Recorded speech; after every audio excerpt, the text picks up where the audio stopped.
Grande question à voir avec vous. Peut-être tout de suite, je sais que c'est le week-end prochain que vous allez dévoiler un peu le chiffrage économique de votre programme. Mais est-ce que, grosso modo, vous pouvez quand même nous donner un peu les grandes masses sans rentrer trop dans le détail? Parce qu'on l'attend tous, parce qu'on a vu qu'il y a un choc fiscal quand même extrêmement important. Réduction, alors non pas du déficit public, mais au contraire, augmentation des dépenses, des investissements publics. Vous me direz, ça revient un peu au même. Est-ce que vous pouvez nous donner les grandes lignes? Oui, je vais vous donner un chiffre parce que sinon on saoulerait tout le monde. Et puis surtout, je le redis, nous allons faire quelque chose qui ne s'est jamais fait. Et je sais que nous vous avons invité et qu'on serait heureux que vous veniez. Le 19 février, nous faisons une émission sur ma chaîne YouTube pendant 5 heures où les gens pourront intervenir, poser des questions sur le chiffrage.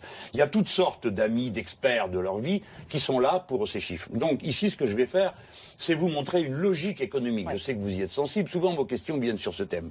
Ma logique, c'est que on rompt avec le cycle austéritaire, c'est-à-dire on dit il y a trop de dépenses, donc on coupe dans les dépenses. Et donc petit à petit, on rogne sur l'État lui-même, on anémie la société et l'activité va se tassant, d'une manière d'autant plus absurde que la Banque Centrale Européenne, tous les mois, en donne 80 milliards à toutes les banques privées pour qu'elles relancent l'activité. Ça ne veut pas dire que la sphère publique soit tellement rognée en France, en tous les cas. Mais, ce n'est pas mon avis, mais je ne vais pas me disputer avec vous sur ce sujet. Je vais vous expliquer, je suis l'homme du carnet de commandes et du tour de manivelle. Le carnet de commandes, pour moi, la solution, c'est que quand dans une entreprise, vous avez un carnet de commandes rempli, vous continuez à râler parce que vous êtes français, mais de toute façon, ça va mieux et vous êtes prêt à discuter de tout. Et le coup de manivelle, le voici. Le moteur s'est étouffé. Il paraît qu'aujourd'hui, on met plus de manivelle dans les voitures, donc peut-être je suis un peu daté. Mais avant, on faisait comme ça. On faisait un tour de manivelle et la bagnole redémarrait. Oui, le problème, c'est qu'il n'y a pas beaucoup de manivelles. Mais enfin, voilà. ça, c'est et ben là, moi, j'en ai une. J'en ai une, 100 milliards.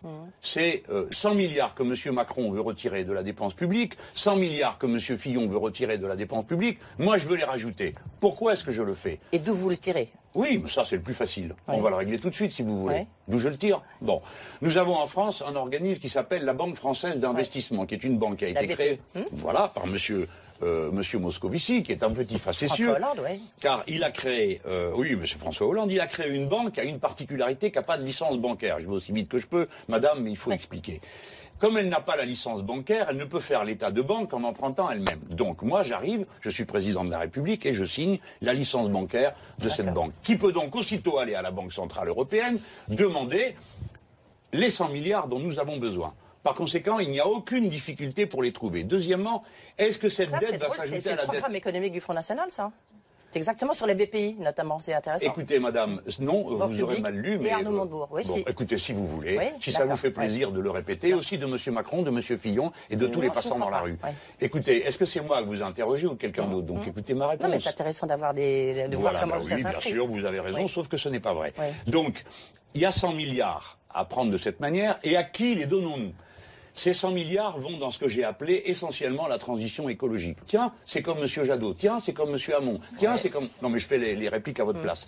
Donc, en effet, je ne suis pas le seul à avoir inventé... Écoutez-moi, madame, ce que je suis en train de dire, dame Ned, c'est Keynes qui l'avait trouvé. C'est incroyable, je ne fais que répéter Keynes. Alors, donc, est-ce que vous m'avez bien compris? Oui, j'ai compris, 100 milliards. Pour 100 milliards... Il nous reste 30 secondes, D'accord, 100 milliards, 30 secondes. 100 milliards, Madame Lagarde, la directrice du FMI, qui, comme vous le savez, est une communiste avancée, dit qu'il faut réinjecter de l'argent dans l'investissement et que pour 1 euro investi de cette manière, ça provoque 3 euros d'activité. Écoutez-moi, madame. 3 euros d'activité, ça veut dire que 100 milliards égale 300 milliards d'activité. Combien ça fait de retour dans la caisse de l'État?